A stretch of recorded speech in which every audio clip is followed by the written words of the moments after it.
morning. Good morning. Testing. How you guys doing? We do a At Blue Apron, we make it easy. Little quick audio check here.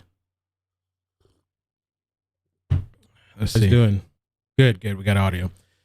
What's up, everybody? How you doing? Let me see if the chat picks up on the screen. If not, I'll just switch the screen. But there is several updates and craziness. Doesn't look like the chat's registering. So, let's see. Yeah, I'll have to fix that another time. So let me just switch to the screen here. Yeah, sorry about that. I was a little late. It's weird. The stream stuff was kind of weird. I don't know. I started streaming and the data just, I don't know if it's because there's so many people watching, but it was like a delay. But I got a lot of things for you guys, man. Good morning. Thank you guys for joining. If the chat's too crazy, I might turn on subscribers only. I'm going to try slowing down the chat first. It's already slowed. But if it gets too crazy, I will turn on subscribers only. It gets more crazy. Okay, I'm going to play this video first, and I'm going to just make sure everything's fine-tuned and working good. This video was interesting. Several people sent it to me. This morning, I had a bunch of messages on Facebook, like a bunch of people. A lot of them sent great articles, details, information. This is supposedly about a bear situation, a reporter saying maybe bear and that the coroner wasn't there. And I might do that. The coroner wasn't there because of something. So let me play this first and we'll get settled in. But I have a bunch of stuff. We got, first of all, the conference today that for the Laundrie family attorney, he canceled it. Okay. Why do you think this guy canceled it? I was talking to a friend. My friend thinks because maybe they're waiting on the autopsy results. Canceled. You announced a press conference and then you canceled it. Okay. That was canceled. Another thing too, just quick, synopsis of what we're going to talk about. They're back into the Carlton Reserve today and they're searching that area. Okay. They're searching the Carlton Reserve. That place, I mean, it says here there's also a ton of alligator snakes there. Police say many of the hiking and biking trails are flooded now. The other thing too, yeah, police and federal agents are going back to the Carlton Reserve today, this time moving in from Venice, Florida. This is now an FBI-led investigation. The North Police are assisting. And this is a little bit of that. I think he's on a helicopter. Yeah. I think Brian's on his way over there. So that's going on. We got to talk about, apparently there was law enforcement at Brian Laundrie's house as well. We're going to take a look at that clip. Bunch of stuff. The Mustang was seen at the Northport police station. Remember, it was towed yesterday. So there it is at the police station.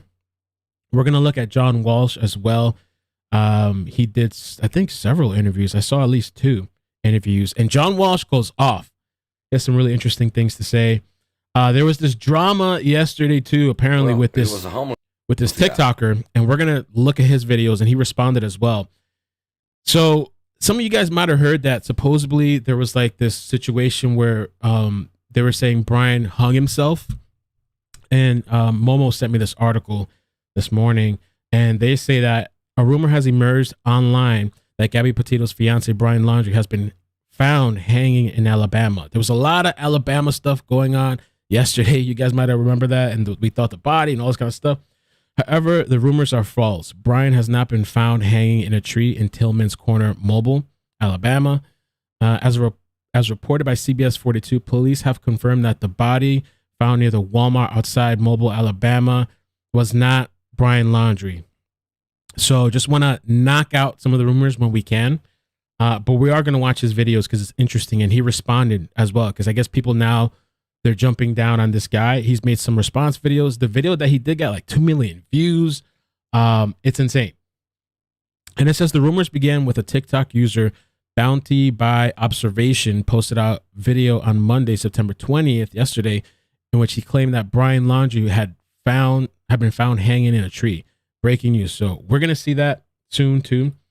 Also, somebody pointed this to me yesterday. I mean, we're flying through the updates. So for people that catch the rebroadcast, you know what's coming up and what to look forward to.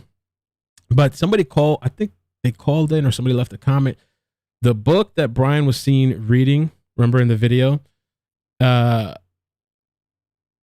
Oh yeah, it was a call.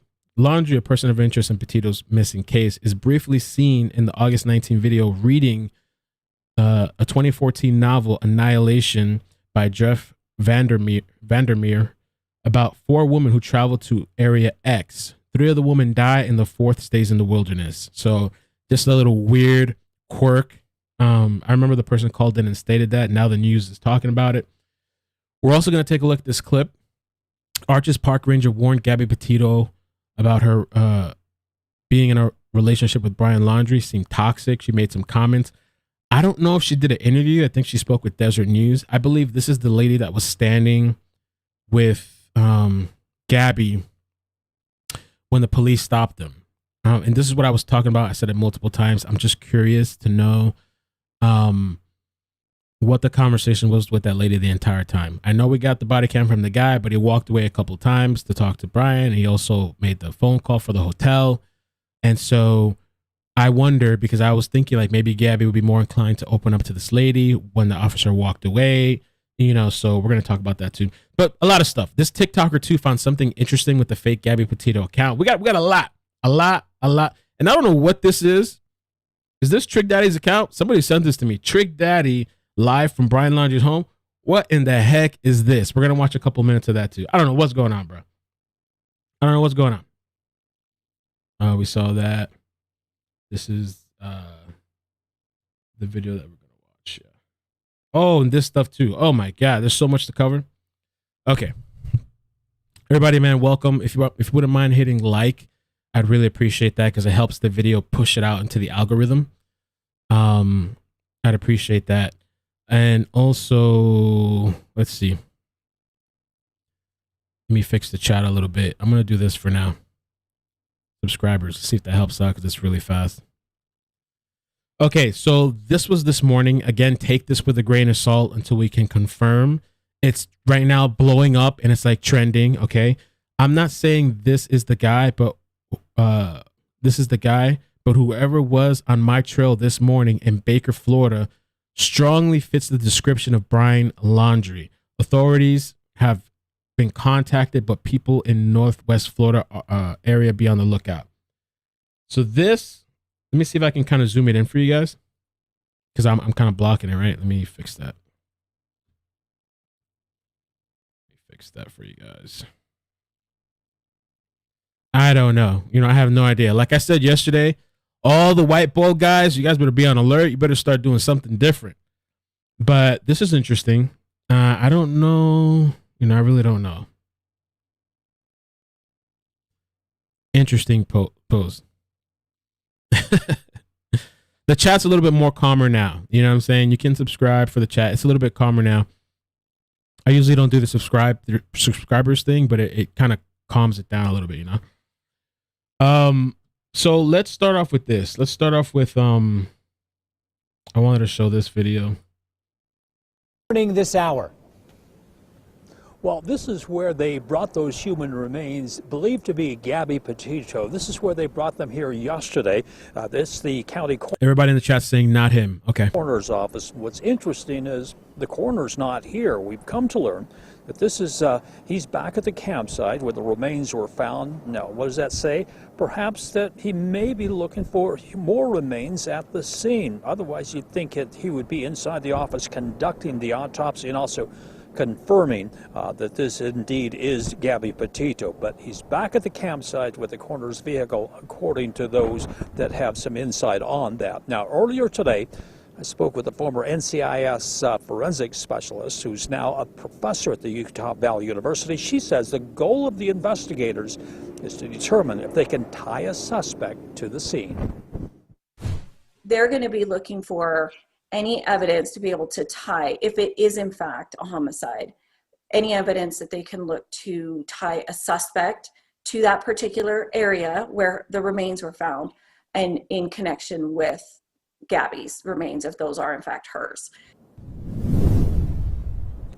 Now, my understanding, according to those who have knowledge, is that they are looking at 3 different areas at the campsite where she was found, or where the human remains were found, and also 2 other locations where she may have been with Brian.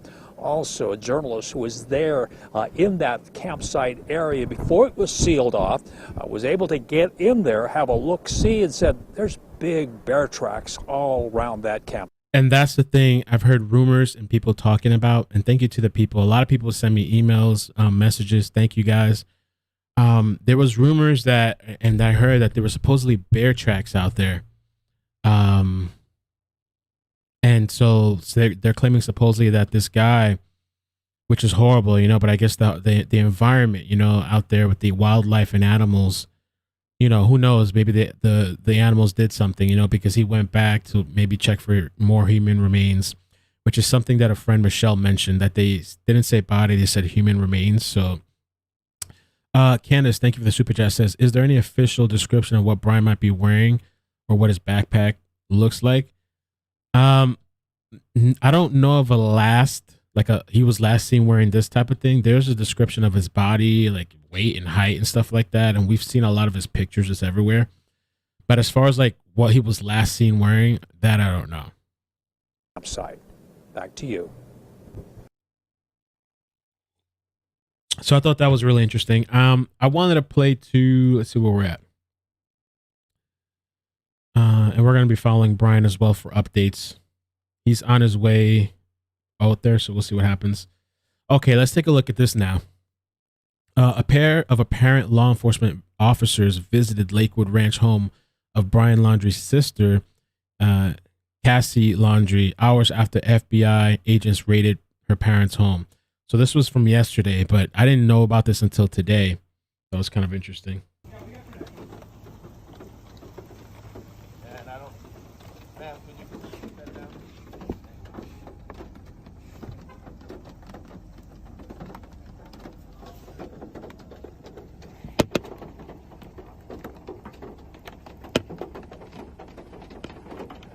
So it's kind of interesting. I don't know what they were doing out there.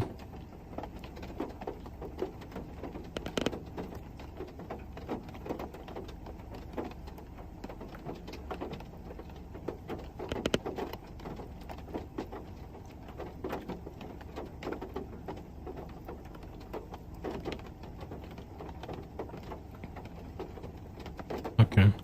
You get the gist right there.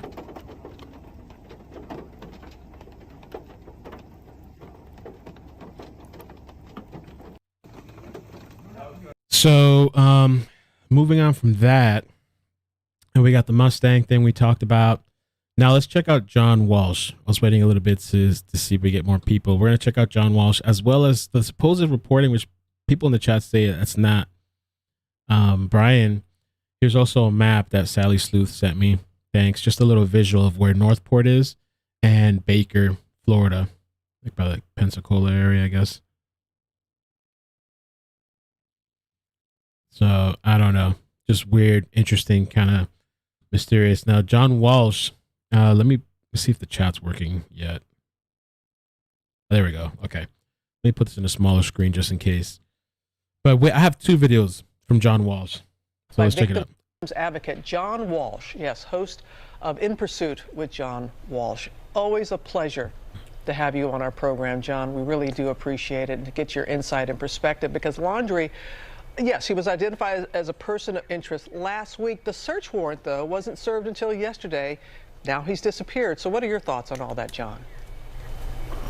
From the beginning, Robin, and thank you for having me. It's great to see you. From the beginning, this has been a tragedy of errors. Let's go back. I watched that 911 call released yesterday, and I watched the video of the interview by the two cops.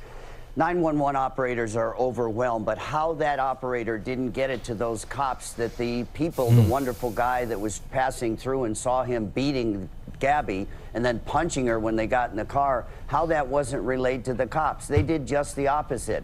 They sheltered him and wrote up in their report that he was the victim. She was. You could see if you look in that video. I've been involved in domestic cases, domestic abuse cases forever. She was scared to death in that video. She was scared to death that they would let her go. Frank. And he probably killed her right after that. That was mistake number one. Mistake number two, this Well, it wasn't right after, but yeah, a while after. Dirtbag shows Not up that at his day. parents' home after 4 years on the road with his fiance's van, but she's not in it. They lived in the house, the Dirty Laundrie's house. That's what I'm calling the family, the Dirty Laundries. And he's there for 10 days, and he never mentions where Gabby is and never tells her parents who know that they're engaged and going to get married.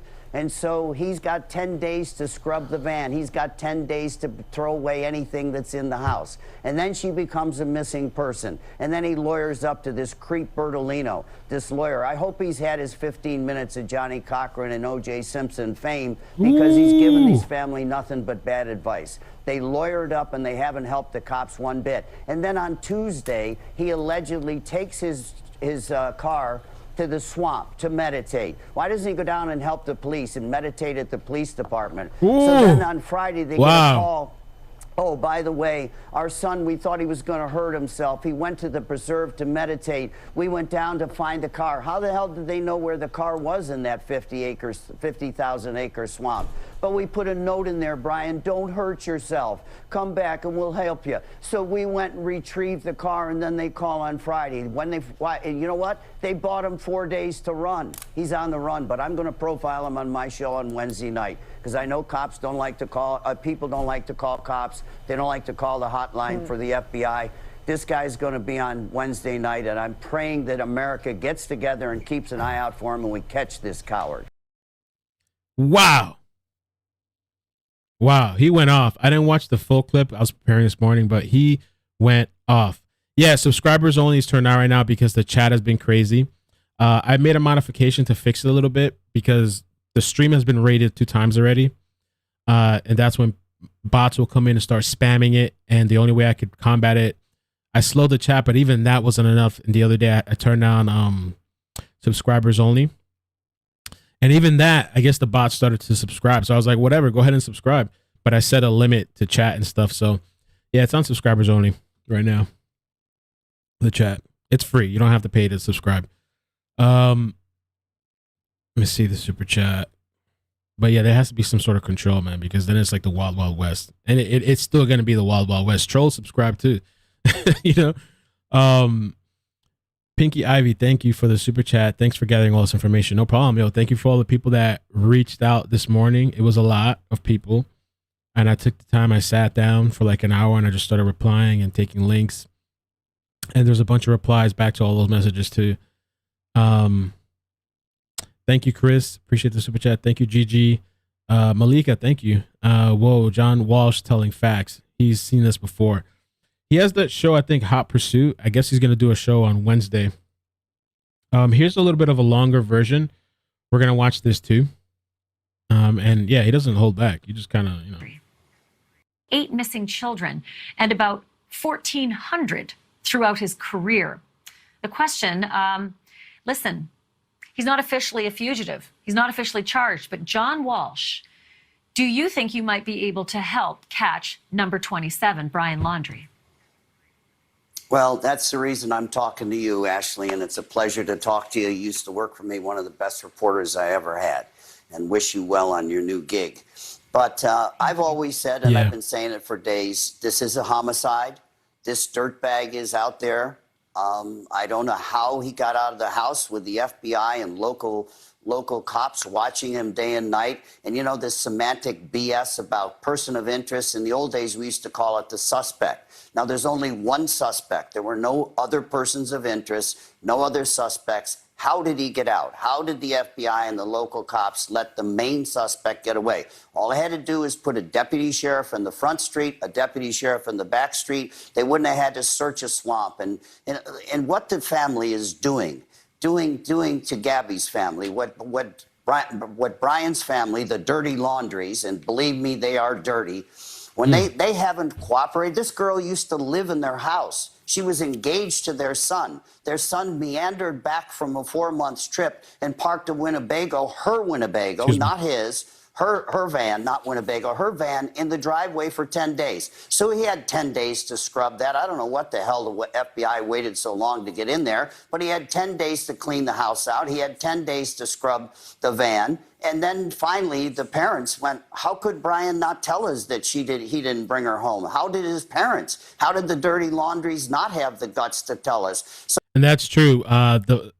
Gabby's father spoke on Dr. Phil. They did an episode yesterday, and he was talking about, you know, they were trying to contact Brian's parents, and they wouldn't answer their phones. You know, he brings up some good points. I think it's kind of like, I mean, I get that, like, they say he was just a person of interest, so they weren't watching him 24/7. But it is kind of embarrassing. Like, this guy, you would think he's some sort of like worked for some sort of agency. The way he's hiding from FBI, Northport Police. This media has been out there 24/7 all day long. They got helicopters flying back and forth from this house, and he's gone, like out of some sort of movie or something. So they filed a missing persons report, and then they clam up. He lawyers up, they clam up. And think of the gall of this. Last Friday, their famous Johnny Cochran-style lawyer, Bertolino, calls the police and says, oh, the Laundries want to help you out now. On Tuesday, Brian went to a swamp that was nearby, and we were so worried about him that we went and found the car and put a note in it and said, dear Brian, don't hurt yourself. And then we brought the car back ourselves on Thursday, and then we called you on Friday. We didn't help you at all in the beginning, but now Brian's gone. Well, you know what they did? They bought their son 4 extra days. They bought him 4 days to get a head start. So this Wednesday night, I'm going to focus in on Brian. He's going to be the top of the show on In Pursuit. And as you said, Ashley, I know one thing all these years. Lots of people don't want to call the cops. They don't want to call the FBI. They don't want to This is like a repeat. I think he talks, I think it's extended, though. He talks more throughout this thing. Dragged into a trial. They don't want an FBI agent knocking on their front door or a U.S. attorney saying, we need you to help us convict this guy. Everybody in America knows one thing. Call me or text me. I don't trace or tap phones. I don't care who you are, whether you're legal or illegal, you're a gangbanger, whatever. There'll be no revenge, no retribution. Nobody know you called. So call me. I'm saddling up to catch this dirtbag. Okay, over the break, I want you to dig up the phone number, and we'll get that out there to our viewers, John, so that if anyone out there is watching, they will call you, and hopefully we can, you know, get another caller under your belt there. After the break, John, I also want to ask you, and I kind of know the answer, but it's the trust factor. Why would anyone have trusted what these parents said after they gave him what we think might have been a 4-day lead time escape, if that's what's happened, and maybe longer, because who knows if Brian Laundrie was even in that house on Tuesday packing a camping backpack to go to that park. So when we come back, I'm going to go through all of that and a couple of other questions right back after the break with the inimitable John Walsh. Okay, let me just oh, they're back already. On the run, the best person to talk to is the man who has spent his almost entire career finding people on the run, and that's John Walsh, the host of In Pursuit, which airs on Investigation Discovery and Discovery Streaming. John, I am so glad to talk to you at this particular time because it seems the whole country is just absolutely wrapped in this particular case. Why do you think the police believed the Laundrie parents when they said 4 days ago we went on a hike, but a day after that, they went and got his car, never said a word to them, possibly giving Brian 4 days lead time to make a run for it, or possibly giving him a full week if he was never in that house to begin with. If on September 11th, when she was reported missing, he took off. Why would the police believe these parents? It's beyond me, because the number one thing police do is they're suspicious of what people tell them. So I can't figure that out. But I've got to say one thing. This is a whole trilogy of sad things that shouldn't have happened. Number one, that 911 call that we heard yesterday, had that 911 caller that took the call, that wonderful tourist was going through that town and saw Gabby and Brian, and he felt bad enough to pull over and call the 911 operator and say to him, I just saw a guy beating a girl on the street. I pulled up behind him and pulled next to him, and I saw this same guy beating her on the front seat of the car. That was never translated to the two deputies that pulled him over. He had total control of her, classic domestic abuser, and she was scared to death and crying. This girl weighs 100 pounds. She was terrified. And these two poor cops didn't get the intel from the 911 operator that he was the aggressor. He told them a bullshit story that her phone, she dinged him on the face because you could see him. He was controlling the whole thing. And I watched that 911 call today and that interview, the cop cam interview, and I went, she's terrified. Can't they tell? She's crying, she's shaking. He's right there. He's the bad guy. And in their report, they wrote that he was the victim and let them go. I can only imagine she might be alive. She might have been alive. It's just so sad. It's so sad. And then the cops fall for this Bertolino lawyer. They fall for this lawyer who's BSing them the whole time. Oh, Brian's in here. Brian's here. The parents don't need to cooperate because it's Fifth Amendment. I get all that. I get all that. But he's not just a person of interest. From day one, everyone in this country felt the same way I did a week ago or 5 days ago, that he was the perpetrator and she's probably dead in the desert. That's what the odds are. And that's exactly what happened. And they buy this ruse that Tuesday he went to the swamp. It gave him 4 more days to get ahead. And I'll tell you what, at some point, these parents are going to have to pay.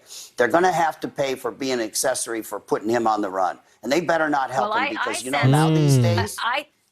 Yeah, I think it's obstruction of justice if this turns out to be a big ruse. But then again, I'm still shocked that they didn't have probable cause to just go into that house last week. The man was driving a missing woman's van. To me, that's probable cause. Get a warrant, go in, don't knock, just go in. There's a woman missing and there's exigent circumstances. I want to play that 911 call, John, that you just talked about, because I think it is extremely telling. I had to rewind it, listen to it again, thinking I misheard it, because the police report said she was slapping him. She was hitting him. But now we can hear from the witness who called 911. And this is how the witness described it to the 911 operator. Have a listen.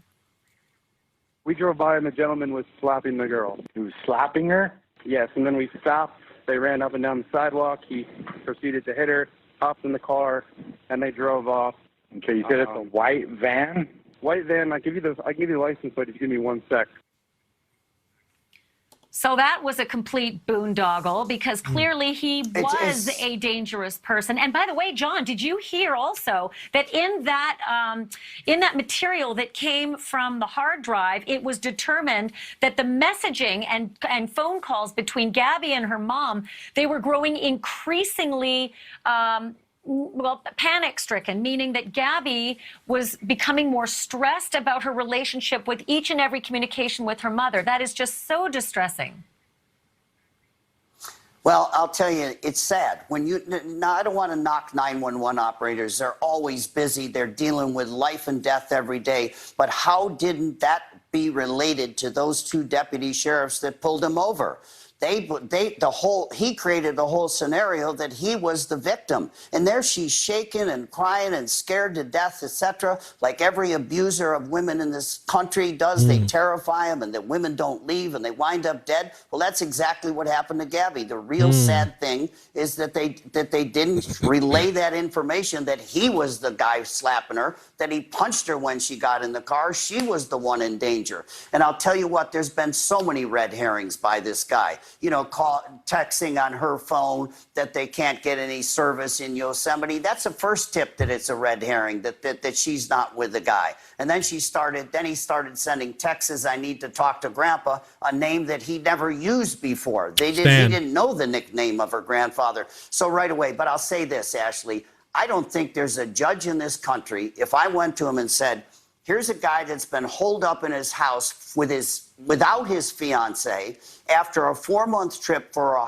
10 days. He never let her parents that she didn't know that she didn't come back with them. The parents had to file a missing persons report. They lawyer her up and lie to the cops repeatedly. But I would have gone to a judge and say, Judge, this guy's not just a person of interest. He's the main suspect. Something bad happened to this girl. We need to get in the house now. Not today, not a week later, a week ago. When they get in there, because he had a chance to scrub that van. He's no dummy. He looks like a real dumb redneck, but he's no dummy.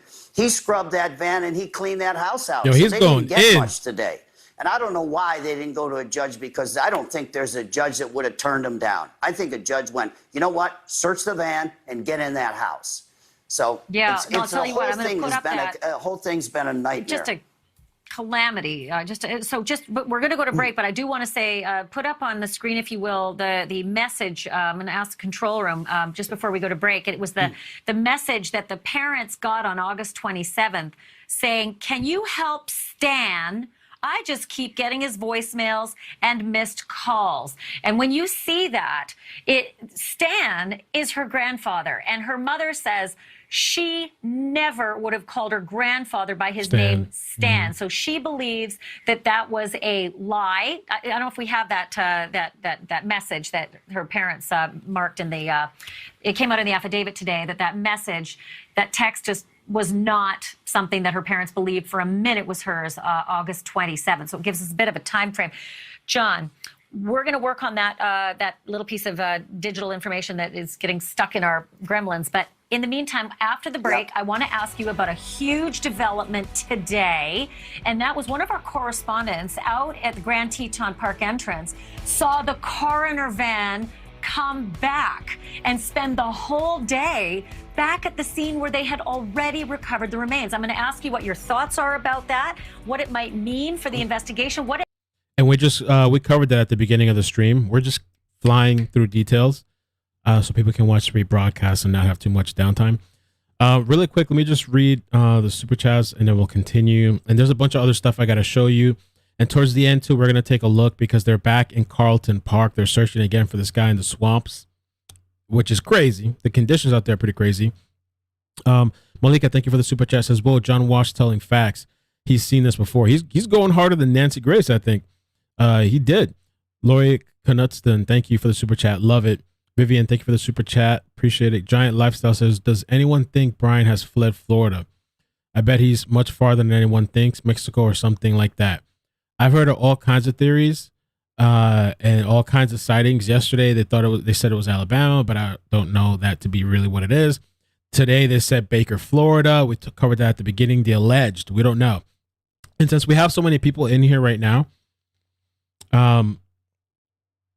well, I'll finish this video, my ADD mind.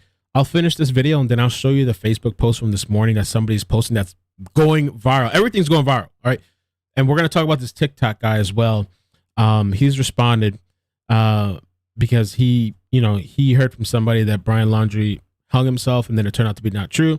And I think I didn't watch all his videos. We're going to see it, but he responded. He said, yeah, like it was wrong. Somebody told him the wrong thing or whatever. I guess he owned up to it, but we're going to talk about that. Nicole and Cameron said, I want to see the autopsy report. Hopefully before we end the live stream, we will see it. And Elizabeth, thank you for the super chat. Appreciate that. There's something kind of big going on today too. I don't really want to say too much, but with a different story, a story I covered recently, Schulte, I'm going to be talking to somebody this afternoon, 3:30 my time. So we'll see if I think I'm going to actually do a video on it too. But first we're going to talk. So we'll see what happens because I see this as an opportunity as well that we can, cover other stories as well and bring attention. So let's finish this off and then we'll get back to I'll show you the Facebook post. What it might mean for the condition of Gabby's body, which of course, that matters for a trial. We'll be back right after this with John Walsh. Oh, I got to show you guys something too, a little humor relief. Because everybody's been getting on me about Teton. Welcome back to Banfield. I got a Joining voice me message this is morning. John Walsh, the host of In Pursuit with John Walsh. It airs on Investigation Discovery on Wednesdays. It also streams on Discovery Live, and it's a great show. You do great work, John Walsh. I have always said that about you. We've got so many bad guys off the street because of your commitment to justice. So in this case, do you have any thoughts on the reporting that came from Marcos Ortiz, who works with us? He's out at the Grand Teton entrance to the park area, the campground area where Gabby's remains, don't get it wrong, presumably were recovered. That coroner came back today and spent the day there. What does that tell you about this scene? Well, it tells you two things. As you mentioned, they took her body away. So they got the pathologists on the plane today, the forensic pathologists, and they're going to do that autopsy during the night tonight, probably, and most of tomorrow. Night. But he went back to the scene today. because they overlook all kinds of things. I remember, I think you worked with me during the days of Chandra Levy, where that crime scene was invaded by reporters so much that they missed 3 of her ribs. Her ribs were in the park. Was it different? So, you know, they're going to go back and really cover that. Let me play that again real quick. By reporters so much that they missed look all kinds of things. I remember, I think you worked with me during the days of Chandra Levy, where that crime scene was invaded by reporters so much that they missed 3 of her ribs. Her ribs were in the park. So, you know, they're going to go back and really cover that. They might find something in the dirt, in the sand. They might find a piece of something that he used, if he used a weapon. They need to cover that thoroughly. It's still an active crime scene. And, of course, the sad thing is she's been out there and exposed, and probably animals have been after her. I'm hoping that there's enough of her left that they can get a good read on how he killed her. That would be very, very important. But, you know, they're going to work it hard. That Chandra Levy story was in August of 2001. I remember that well. It was right before 9/11 that Gary Condit was under the microscope. Good memory, John. So, and I will say that a photographer was in that area, saw grizzly prints, saw evidence of grizzly. So there is a potential that that is a very compromised body or scene. I just want to ask you to look at this picture with me, John. Gabby's dad posted on social media a picture of Gabby with the image behind her of the angel wings. And it was just, you know, it was such a heartfelt image that he posted, knowing what he knows now. I wanted to ask you, as someone who has been through this, who has had a missing child, who has had the worst news with your son Adam, what would you say to Gabby's parents tonight? Several things. And as you mentioned, they have joined this horrible club that my wife and I belong to, the parents of murdered children. But I look at it as Adam, this beautiful 6-year-old boy, as my angel. He's my motivation. We wanted to make sure Adam didn't die in vain. And now Gabby is his angel, his whole family's angel. And she was a beautiful girl, and she was killed by a horrible coward. But I would say to this, the whole country is praying for you. The whole country is in anguish for you. And the best way, I say, for parents of murdered children to deal with things is first get justice. There's no such thing as closure. He'll always have a big chunk out of his heart. That whole family will. There's no closure. It's justice. They need justice. Remember all the good things about Gabby. Remember all the wonderful. Don't celebrate or think about. Don't celebrate. Don't dwell on the one day, horrible day in your life and her life. Think about what joy she brought to you as a family. And I'm going to do the best I can, and lots of other Americans, to make sure you get justice for Gabby.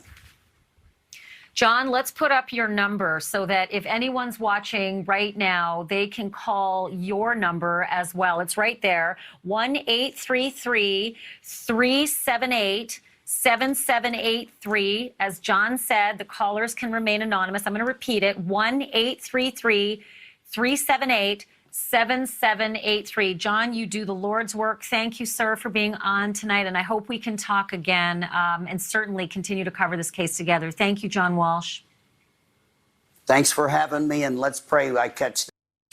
All right. So that was John Walsh. We watched 2 clips. He went off, and I think he's doing a show on, I think Wednesday on his show. I think he said Wednesday. We're also waiting on the autopsy report. Let me show you. Well, this was this one. And again, Don't take this as a fact. This is unconfirmed. But just somebody posted this morning it's going viral. 23,000 shares. I'm not saying this is the guy, but whoever was on my trail this morning in Baker, Florida, strongly fits the description of Brian Laundrie. Authorities have been contacted, but people in Northport, West Florida area be on the lookout. And so let me just show you a better picture, because since I'm blocking it for the people that missed this. And by the way, subscriber mode is on. You don't have to pay for that. You just subscribe. The chat is crazy. It's hard to control it, but you can chat if you just subscribe.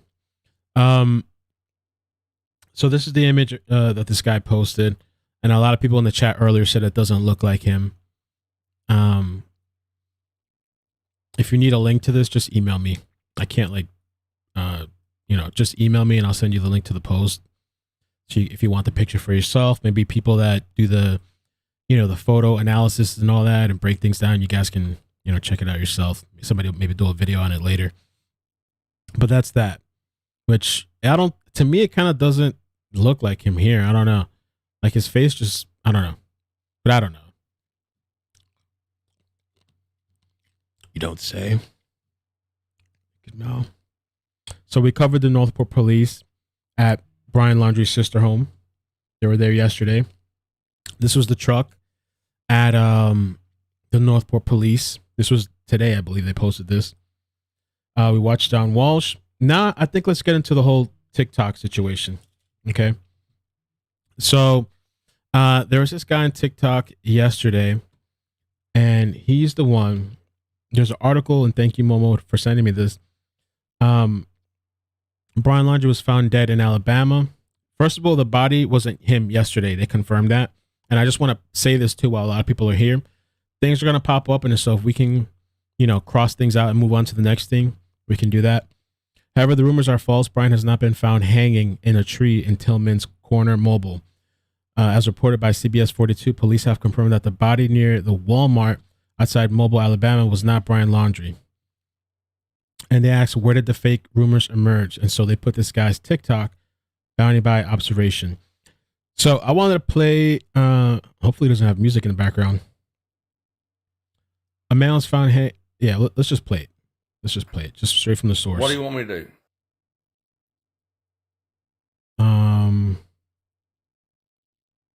Let's play his original video.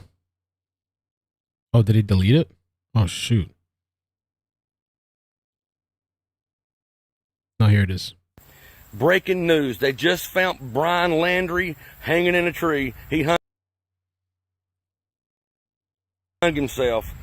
I got this information. I have a friend that lives in the same county as Gabby and Brian. It's a sad story, but, it's kind of was our hunch that he's probably missing because he killed himself.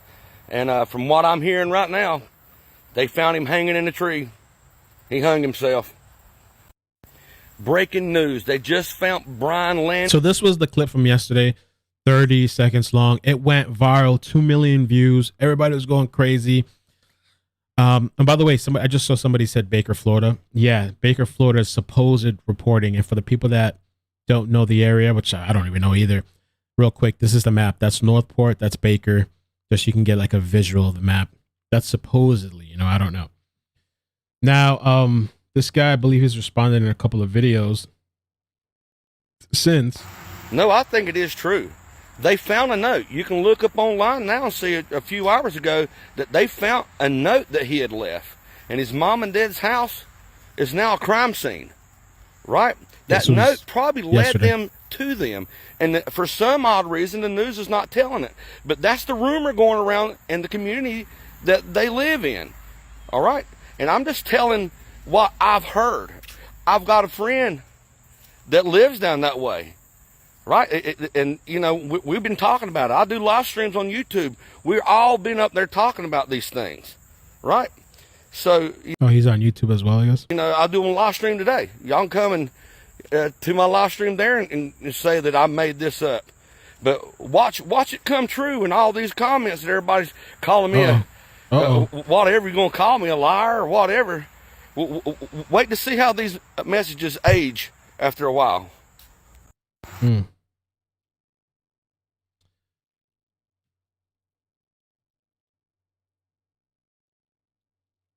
I don't know what his channel is. Oh, here it is. He has a channel here. Let me see. Oh yeah, he didn't post anything about it. Well, let me see his more recent videos. Oh yeah, he posted a video like 22 hours ago. And he did a live stream about it. I think he's catching a lot of heat. All right, everyone's asking me where I got the information. Well, I just got new information that the guy that everybody thought that was in a tree, that was just Brian, keep it like this. It wasn't Just in Brian, it case. was a homeless guy. So that's It's a what I'm homeless being guy. told now, since I got so much publicity on knowing something that, well, there was a guy hanging in a tree, but it is not Brian. From what I'm hearing now, that's what the story is. So I'm doing what everybody else does here on TikTok. I hear things and I do little videos. I didn't know that I was going to go viral on saying something that someone else said, right? But I'm here to tell you now that I just got news that it was a homeless guy and it wasn't Brian, right? You know, people are looking and they're scouring for information. So please understand that I'm, you know, into the story just like you. Love you, mean it. All right, everyone's asking. Let me see. Hey everyone, I'm Bounty by Observation. I heard somebody say something. I done a video about it, just like everybody else does on TikTok. I found out that it was not the person that I was told that it was. Well, it was a homeless guy. What do you want me to do? You want to attack me or you want to attack Brian? You got to make that choice. I'm just a So I guess he caught a lot of heat. TikTok I think that's guy what happened. that y'all were listening to the same things that I was. And when you heard me say what I said, you felt the same thing that I said, felt when I heard what was said. So, hey, come at me. I guarantee you I'm not going to suffer as much as Gabby did, right? And if I can take a little bit of suffering, yeah, I'll do that. So come at me, yo. So what are you trying to say? You're trying to say So I guess he's responding to people. It got messy. Let's that see. her emotions got her killed? Is that what you're saying? No. Oh, he's responding. So somebody said to him, Gabby admitted to being mentally unstable and unable to control her emotions. I'm going to leave it at that. I don't know, because I see he has a YouTube and he uploaded one video. I don't know, but just to kind of clear that up, not to bash him or anything like that, just to clear it up for people that are thinking about that, because people were talking about that yesterday and we were live streaming while it happened and we're just like, let's be careful. Let's see what happens. We were watching the news broadcast and I'm glad that the reporter came on TV and he was like, no, that's not. But a lot of people were talking about it. Now there's another TikTok video that I want you guys to see. I'm gonna go through. Wait, not this one. Damn, where did that one go? Oh, hold on. Here it is. This was really interesting too. Now you guys might have seen this, you might have not. I don't know. This woman's name. Let's see her TikTok. I guess we'll put the big screen. Kaylee Lil 6, I guess. I don't know. These kids. Oh, by the way, real quick too. The Grand Teton Gate, the whole thing of the other day when I was mispronouncing it, and people like were going off, like in the comment, not really going off, but correcting me, and everybody had their own interpretation. Yesterday I got a message, a voicemail. Let me play it real quick. It's Grand. What the hell? It's Grand Tetons, not Grand Tetons. It's Grand Tetons. All right. Personal messages, emails, everything. People, they don't like the thing mispronounced. But anyway, let's check this out. This is a really interesting observation. And I'm going to have to pause it. Oh, let me see real quick because I know she I forgot where it is. Okay, so I'm just catching up on the Gabby Petito case, and someone just posted on Facebook, if you guys see this, Gabs Petito, I'm alive and well, please stop terrorizing him and his family. Clearly it's not her, right? Like, clearly it's not her. So and this was somebody that made a fake profile, I believe. Go to Instagram, and I type in that Instagram, and I look at whoever this mystery person's pretending to be Gabby's story. I just want everyone to know that I am okay. It's been a long, troubling couple of weeks, but I'm pushing through. Thank you so much for the outpouring love and support. So nice to have an army behind me. That's the first. What? No. I ask that you please don't send neither Brian nor his family hateful comments, as this will only make the situation worse. I know that the truth will eventually be brought to light, and we need time and privacy to process all of this. I do not wish to get into the details at the moment, but I have finally made it into civilization, and I am trying to get in contact with my family. Once again, I am okay in seeking medical treatment as I am typing this. Thank you for everything. To me, it sounds more of like, instead of saying, even this clearly is not Gabby, right? But whoever this person is like trying to defend Brian more so than saying, I'm okay. Like, they said that in it, but as I'm reading it, I'm like, whoever this person is trying to protect Brian. So Brian himself, moms do some crazy things. I'm a mama bear. I have a little one, and I would do anything for my child, right? But could it be like someone in his family, because I just don't think a random person, I mean, nothing surprises me anymore, it's 2021, but a random person just making up that Instagram to more so defend Brian. I just feel like it has to be someone he knows personally. And for her to say, oh, I'm trying to get in contact with my family. So you are missing, and the first thing you do is make another Instagram. You make another Instagram instead of just logging into your old one. What do you guys think? Now watch this post she made after. Was it this one? Okay, here. Logging into that Instagram account, the Gabby Petito account, and so I put forgot password so that I would get the email. We all know that you can and this is a Gmail account. Like, this is what the websites do all day long, 24/7, man. God forbid you're on the other side. It's impossible to figure out who's behind it. She found something interesting. 1, 2, 3, 4, blah, blah. I'm like, wow. I wonder when Gabby's birthday is. So I look up Gabby's birthday. She was born in 1999. So it matches Gabby 1999. Look what I did. So I do Gabby1999 at gmail.com, and I say forgot password so that it gives me the last 2 digits of the phone number right here. I tried looking up Brian's phone number. His phone number ends in 55. It's not uncommon now when you're on a family plan. It's the address is going to pop up now. She just put the address out there. I mean, I know the address is out there, but I don't want to share it. But listen in. It's just the last digit that's different, okay? That's not uncommon. So I go to truepeoplesearch.com and I try finding out like who he's related to. You know what I'm saying? So I see that his parents' names, Christopher and Roberta, 55. So I'm like, let me look at his parents. Well, would you look at that? His mother's phone number ends in 57. So who do you think is behind the fake Gabby Petito account asking everyone to leave Brian and his family? So it's kind of crazy. It's kind of weird. But so the fake Gabby Petito account, which I see on Instagram, and people believe it's real. Like, I've gotten messages about them like, yo, you can obviously tell the name and everything is different, but people take it as is. And so she went and tried to get into the Gmail account. She did through the recovery options, and she saw that the phone number, the last 2 digits, matched the phone number of mother, like the disconnect, reconnect. Okay, are we back? The connection dropped. Let's check it out. Give us 1 second. Comcast. Blame it on Comcast.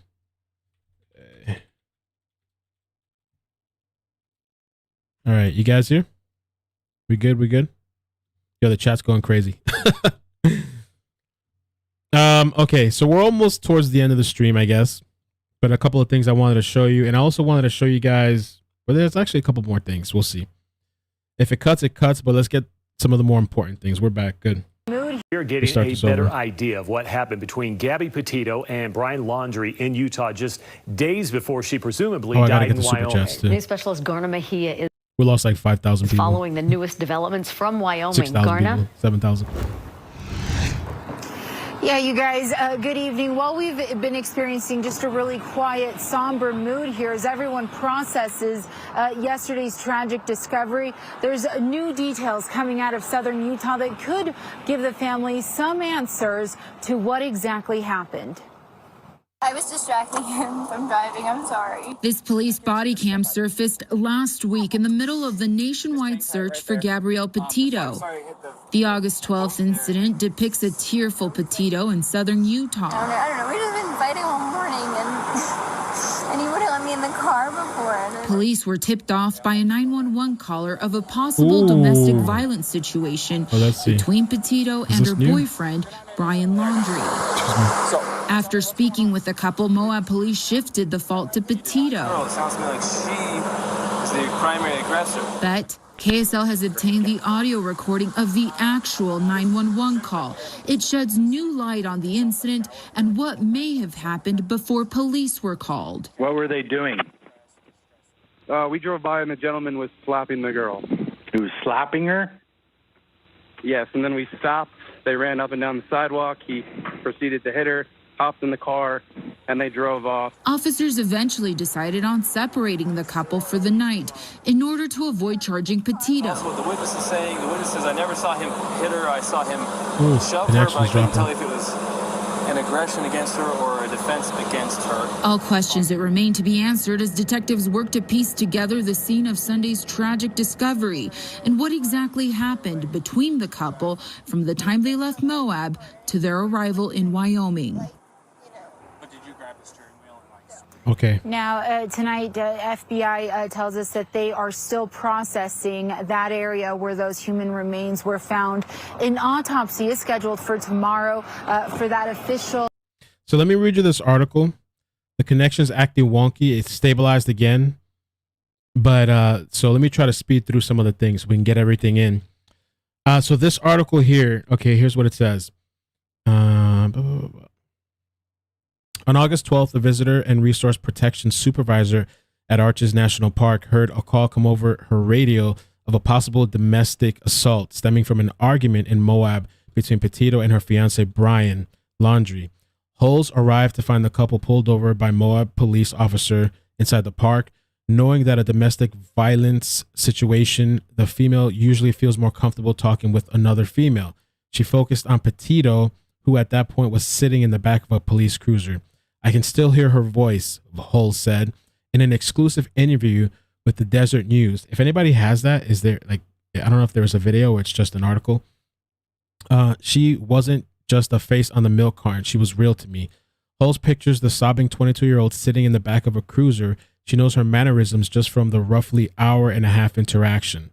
And this is what I was talking about. I would love to know what they talked about. I know there's a body cam, but we didn't get the perspective of this person with Gabby, who was there with her the entire time, I believe. It was probably more candid with her than I should have been. Holmes recalls, warning Petito that her and Laundrie's relationship had the markings of a toxic one. I was imploring her to reevaluate her relationship, asking her if she was happy in their relationship with him, and basically saying this was an opportunity for her to find another path and to make a change in her life. She had a lot of anxiety about being away from him. I honestly thought if anything was going to change, it would be after they got home to Florida. In the end, Petito stayed with Laundrie. And it's really just kind of the importance about these types of like toxic domestic violence relationships. Is better just to go. But also when you're leaving, it's a dangerous time. The connection stabilized, guys, so we're back. But I want to get through. Let me see what else I got. Got a couple more things. I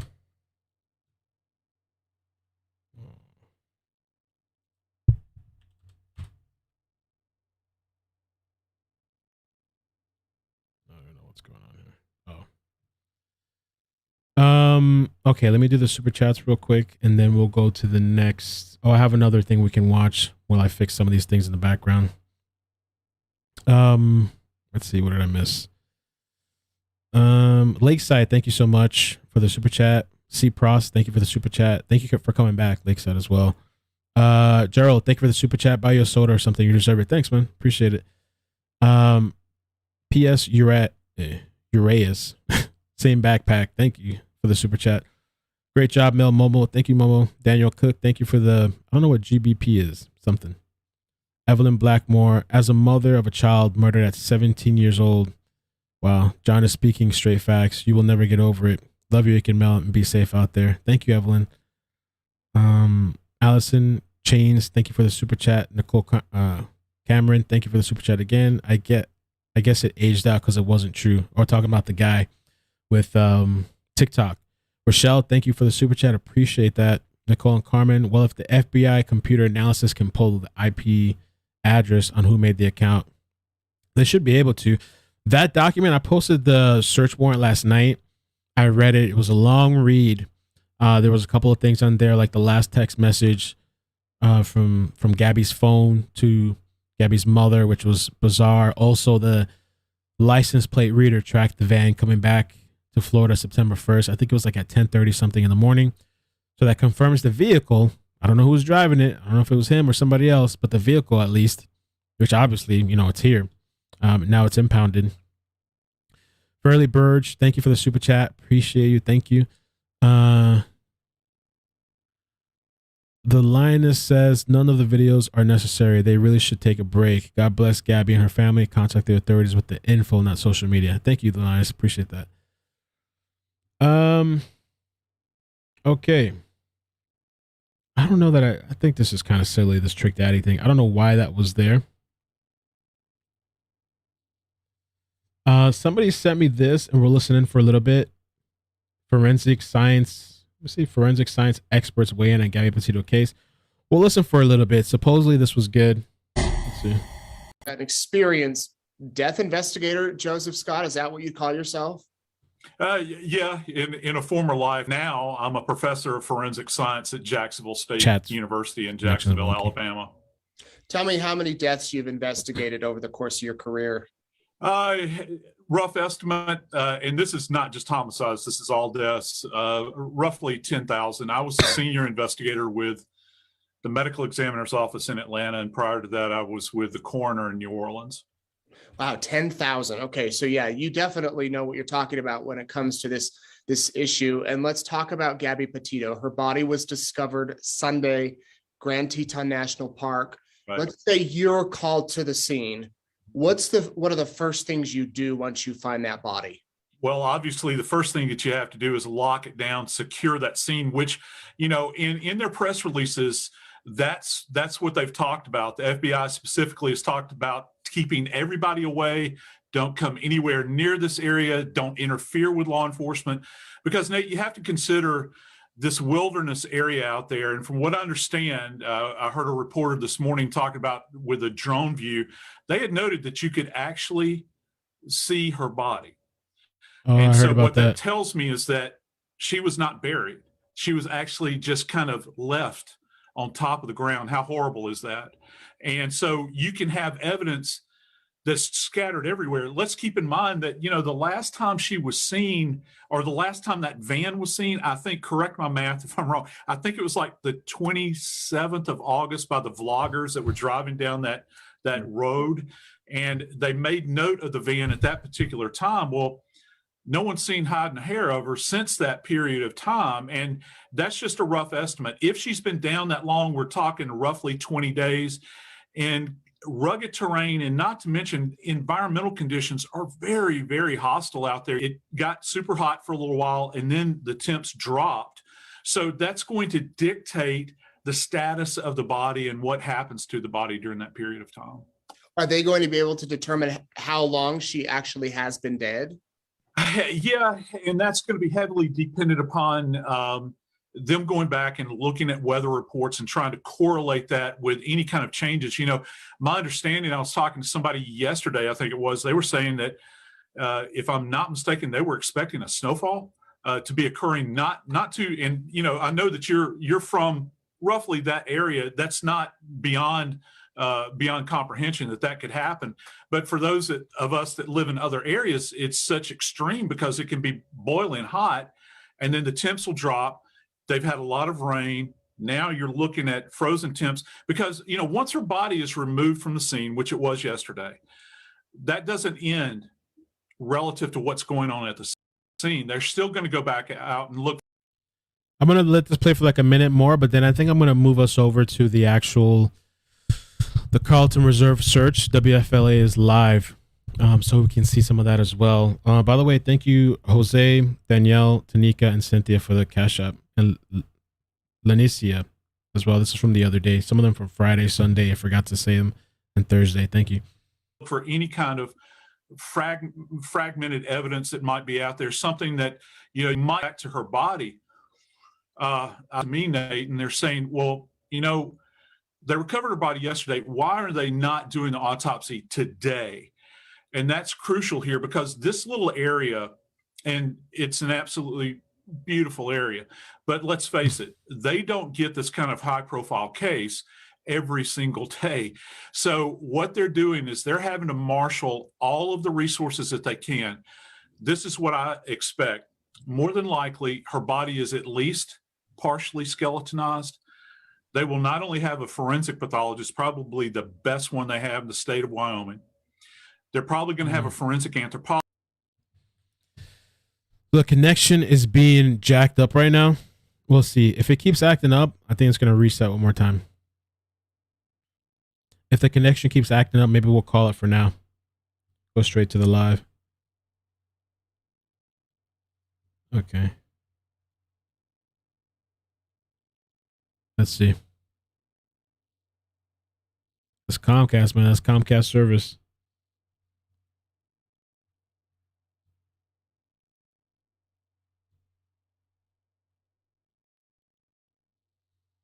I'm going to try to write it out and see if it fixes itself. If not, but let me put on, let's just go straight to the live broadcast, and we'll see if this WFLA, where are you?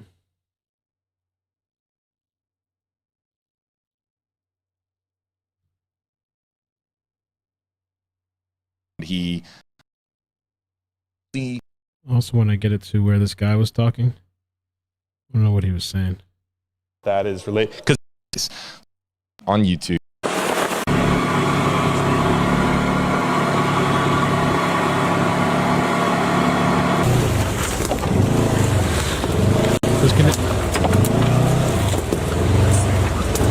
The connection's dropped 3 times. Yo, I have the fastest internet, but Comcast sucks. I don't know what to tell you. It sucks. It's horrible. I even tried their business and had the same issue. But it's stabilized again. I'm going to play some of this, and when we have to call it, we just have to call it. But I will be back later.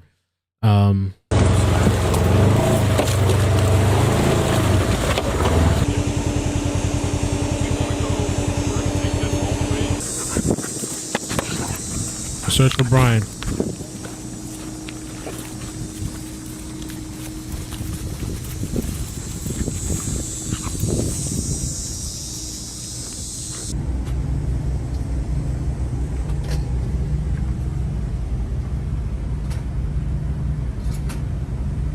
They should be able to use some like infrared technology, right? What are doing? We're out here searching for Brian Laundrie. We have multiple law enforcement partners assisting us in the search.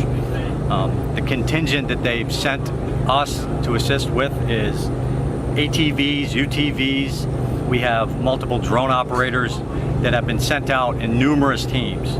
So we'll mix the resources and deploy them out so that if they encounter flooded areas or terrain that they can't access with these wheeled vehicles, we'll deploy our drones directly out into the wooded areas. We also have partners with the Lee County Sheriff's Office with drones that operate at a higher altitude that has more advanced technology to zoom in and to see areas that are difficult to access on foot or wheeled vehicles as well.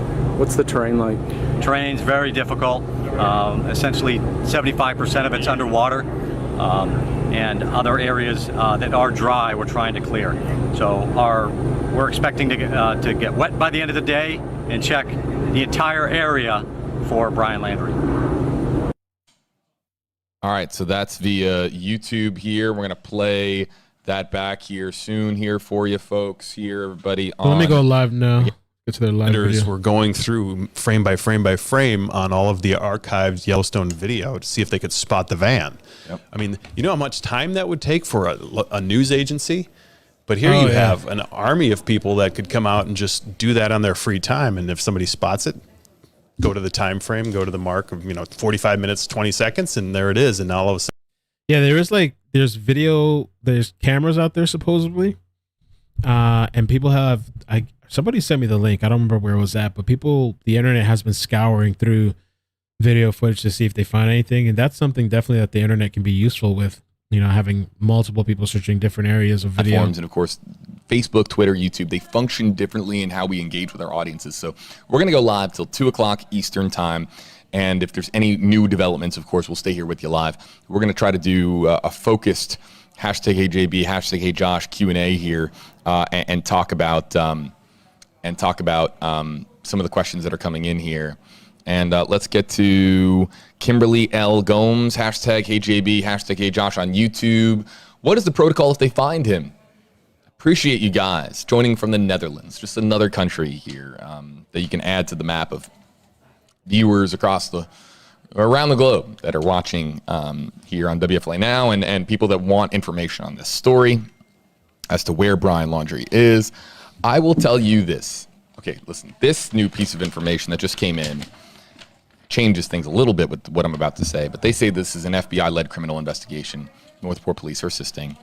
But when I asked Northport Police spokesperson Josh Taylor on Friday night in that interview that was live on WFLA Now, I asked, what happens if you find Brian? The missing persons case, right? So if you find Brian, what happens? Well, you haven't been charged with a crime. Still, even despite. That's what I was wondering. Like, I've been asking my friends, you guys tell me in the chat, okay, there's this massive, huge search, and they keep saying there's not a crime, there's not a crime, even though maybe they know more, but they just have to use their words legally. I don't know. But if they find him, what are they going to be like? All right, go ahead, you're good. See ya. We'll try to keep an eye on you. Like, what's going to happen if they find him? What we got in here moments ago in this note. What did he say? He hasn't been charged. Well, the note is that this is an FBI-led criminal investigation. And what did he say? What did Josh say? Josh said he's a missing person, and we'll just pick him up and take him home. Yeah, but here's where I hear varying opinions on this from attorneys and whatnot. Friday night. You take a look at the fact that, and I said this earlier, you take a look at the fact that he drove home alone. He wouldn't respond to any requests of being talked to. He didn't say a word, by his attorney's recommendation. And then he either flees or leaves, depending on how they want to categorize it. Every time something like this happens, I think that builds a stronger case of probable cause, not that they have a body. And if they do identify that as Gabby and they have a body, the more things that add up, and I'm not an attorney, but at some point you can get enough information to prove probable cause to where you can make an arrest. So I think that's where the line they have to follow is once they have all these things line up, you have a body, now you have enough that you can go and arrest the person. And I think that's where they're getting to in this investigation at this point. Emma Gray. And if you're an attorney out there, please disagree with me because I'm not. And but as far as what I've been hearing and learning about this case, a lot of attorneys agree that's the process. Let's do a 60-second recap for our commenters like Emma Gray, #HeyJB. Can you do a recap of what you've been talking about today? I just got here. Search efforts continue right here in the center of your screen at Carlton Reserve near Venice, Florida, where they have many, many teams out there looking for Brian Laundrie. In the meantime, an autopsy is being performed in Wyoming today, and that autopsy should provide us at some point with hopefully preliminary autopsy results where we can share with you what the preliminary cause of death is, again, from the medical examiner's office there in Northwest Wyoming. Additionally here, we're talking about the very difficult terrain, the expansive, vast area. We're talking about dense Florida wilderness here that is the search area here. So nothing has been found as of 1 o'clock. The one note that, again, Josh and I have been commenting on that we thought was a bit curious is that they've been, in every release that we've been receiving, they've been calling it a missing persons case pertaining to Brian Laundrie. But now they say, and I'll read this here again as follows from Josh Taylor of City of Northport, Florida, communications manager and PIO. He says, quote unquote, this is an FBI-led criminal investigation and Northport police are assisting our federal partner in any way we can to bring this investigation to a close. So that's kind of where we are right now here, Emma. Let's get to Twitter from Anna on Twitter. #HeyJB, #HeyJosh. Let me see what else there is. I wanted to do this little stream to just pack in as much as I could for all the different updates, things maybe you guys might have missed, things maybe you did see.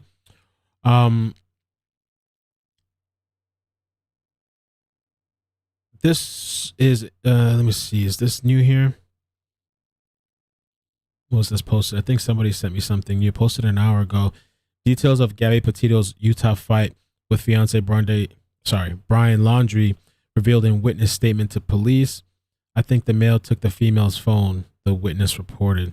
Is this the same thing or is this an update? Let me see. That's the 911 call. Yeah, that's the 911 call. So let me see here. This is from Fox. And this was posted an hour ago. I mean, we already heard the 911 call, but it says here, the 911 caller who reported the domestic incident between Gabby Petito and Brian Laundrie in Moab, Utah, believed that the couple was fighting over a phone and that Laundrie may have been trying to ditch his fiance, according to the witness statement obtained by Fox News. They were talking aggressively at each other, and something definitely seemed off. The witness, identified only as Christopher, wrote at one point they were sort of fighting over a phone. I think the male took the female's phone. It appeared that he didn't want her in the white van. The male believed that the male believed to be Laundrie got into the driver's seat, according to Christopher, and the woman believed to be Petito followed. It happened outside of the Moonflower Cooperative, which is why everybody's been talking about that. And we know about this stuff already. I heard her, I didn't hear these things, I don't think. I heard her say, "Why do you have to be so mean?" The witness wrote. He said that at one point he saw Petito allegedly punching him in the arm and trying to get inside the vehicle, which was registered in her name. From my point of view, something definitely didn't seem right, Christopher wrote. It was as if the guy was trying to leave her and maybe take her phone. Not sure, but wanted to help out. And so we know about the incident. Can I open this? Take a look. Oh. Wait, is this the same? This looks different. Oh, so this is kind of new. I haven't seen this. Let's take a look. Could even do a separate video on this. Thank you to the person that sent me this good article. This is from 8/12/2021, 4:30 p.m. This guy, Chris, the witness. See if I can get a little bit closer. Give the following statement to officers. The Moab Police Department freely, voluntarily, and without promise of leniency, you're notified that the statements you're about to make may be admitted into court. You do solemnly swear that the evidence you shall give in the matter shall be the truth. So we can skip past this formalities. Let's get to the, at approximately 4:30 p.m., I arrived at Moonflower. While standing on the south side of the street, I observed the man and woman appeared to have some sort of dispute. They were talking aggressively at each other and something seemed off. At one point, they were sort of fighting over a phone. I think he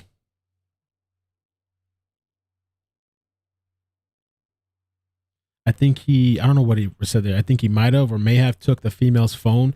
It appeared that he didn't want her to be in the white van. He got into the driver's seat and followed him. At one point, she was punching him in the arm and or force trying to get into the van. This is the statement. This is really interesting. Great. Fine. Thank you for sending me this. There's more here. She eventually climbed in over him and over the passenger seat. I heard her say, "Why do you have to be so mean?" I wasn't sure how serious he was. It was hard to tell if they were sort of play fighting, but from my point of view, something definitely didn't seem right. It was as if the guy was trying to leave her and maybe take her phone. Not sure, but wanted to help out. I noticed another person had called his in, and I'm not even sure what that says. Another person had called in, and as I left the store, I noticed a police officer and gave him my contact information. Yeah, so kudos to Christopher for doing that. I mean, because this is definitely important. I'm sure they'll probably use this in court in the future. This is a really important piece of information. Great document. I'll probably post it separately. And it's kind of telling, that he was trying to take her phone. You know, I don't know.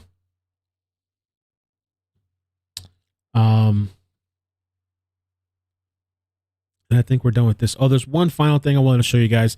And I just wanted to make this stream just back to back to back to back, everything that's going on. Just kind of like compact so people can come back and watch it after. I will be back later today.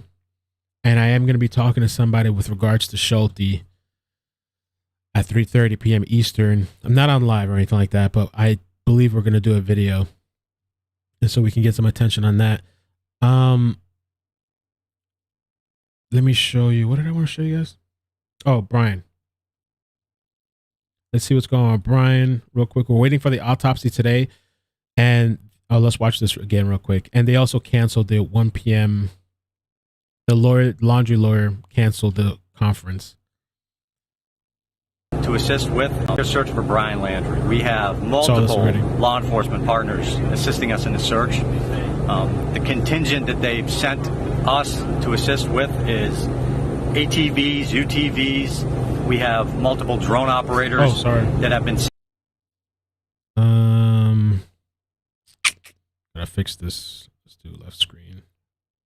My bad. There we go. Sent out in numerous teams. So we'll mix the resources and deploy them out so that if they encounter flooded areas or terrain that they can't access with these wheeled vehicles, we'll deploy our drones directly out into the wooded areas. We also have partners with the Lee County Sheriff's Office with drones that operate at a higher altitude that has more advanced technology to zoom in and to see areas that are difficult to access on foot or wheeled vehicles as well. What's the terrain like? Terrain's very difficult. Essentially, 75% of it's underwater. Good catch. Good catch. Okay, so the thing I'm telling you guys, I'm getting on the stuff. One of the first things we talked about on the stream. Now they're talking about it on TMZ. So that post, I'm telling you, it's going viral. Thank you to. Let me look at the super chat person that sent that. Thank you for that. I really appreciate you guys sending me the information because I'm scattered. I'm all over the place. Valeria, thank you for the super chat. Check TMZ.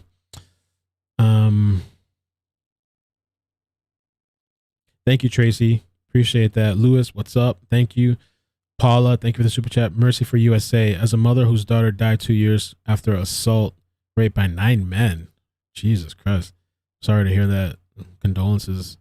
I don't even know what to say. Like, just when you hear things like that. I'm praying daily for justice in Gabby's case. Bless the parents. My heart is with you. My daughter never got justice. Sorry to hear that. Popcorn Planet, thank you for the super chat. Great coverage, man. DM'd. Would love to have you on my channel sometime. Where did you DM me? And I'll take a look at it after this stream. We must work together to find coward Brian Laundrie. I'll check after the stream the DMs and I'll see. Because I have like so many screens open. I'm really bad at multitasking and I'm just, yeah. But thank you. I will check. So let's take a look at this. Gabby Petito's fiance possibly spotted, and this is the thing we were just talking about at the beginning of the stream. And this stream has been chaotic. It's acting up again. Let's see. Maybe it's time to end it. Here we go again. Another 5,000 people drop.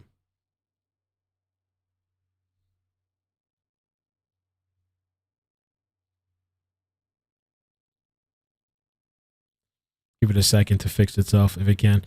But I think we're coming towards the end because it's causing so many issues. We'll see if I can finish it off with this. I'm glad I got through the super chats. Yeah, connection just completely just dropped, man. I don't know what's up with Comcast.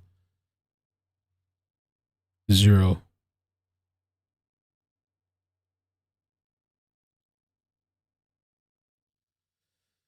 I think when I have to move from here, completely just done the connection.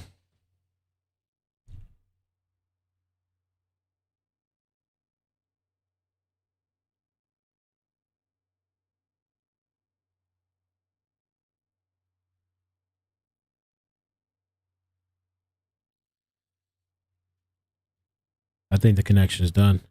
Bro. Horrible. I think I might have to call it. I mean, we were kind of towards the end anyway, but damn.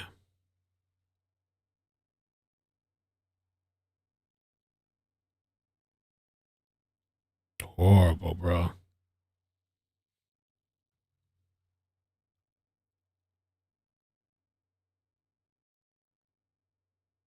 Hi, I'm calling. I'm right on the corner of me. That's a 911 call. We've heard that. Can we get some stability or is it still acting crazy? I think we're back. So I think we should get, or maybe not. I think we should get to ending this because the connection is very wobbly. And we could just try to end off on a somewhat of a good note. But this is the TMZ article. What I'll do, I don't even know what the article. If you just type in Gabby Petito TMZ, you'll see this. But they're saying from the thing from earlier today, this was, they believe that he was possibly sighted. A lot of people don't believe this looks like him. The hunt for Gabby Petito and Brian Laundrie, who's believed to be the last person to see her alive, may have broken wide open because someone thinks they spotted him about 500 miles from his Florida home.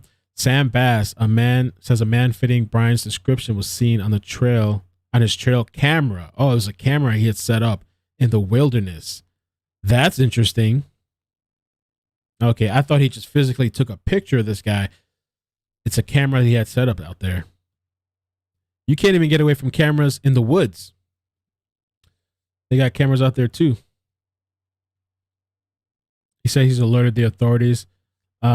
Bastier's camera footage shows a man with a backpack trekking through the woods and certainly resembles Laundrie, who was reported missing by his family after being named the person of interest in the disappearance of Gabby.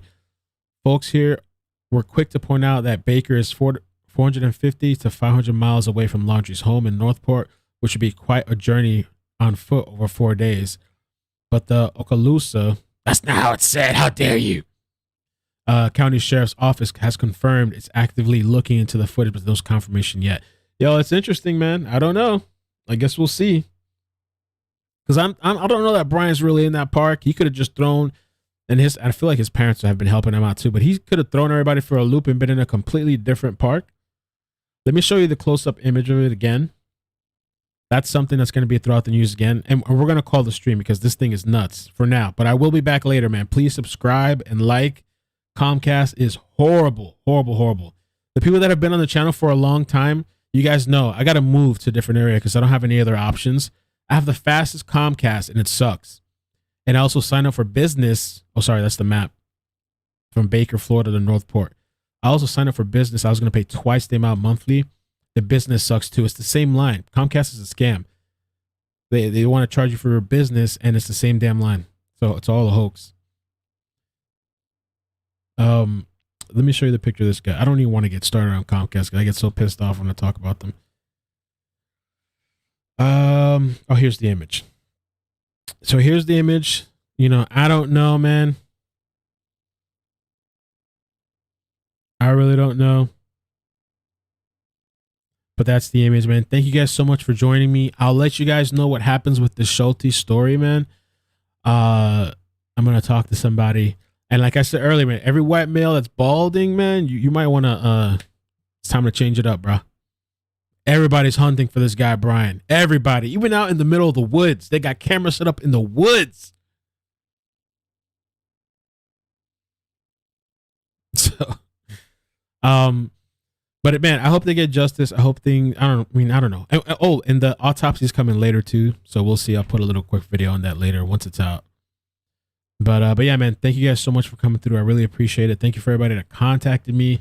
So many messages. Raquel, thank you for the articles. Jean, Daniel, Alyssa from the Facebook group, Steph, Brody, Scott, Vanessa, Rhonda, Michelle, Marie, Sophia, Schulte, Rosa, Kelly, Amber, Tracy, Tammy, Katrina, Heather. I mean, it's a bunch of people. Like I literally had to sit down for an hour and like read emails. So thank you. And Katrina's also helping me out with that, with the story later on. So we'll see. All right. But thank you guys, man.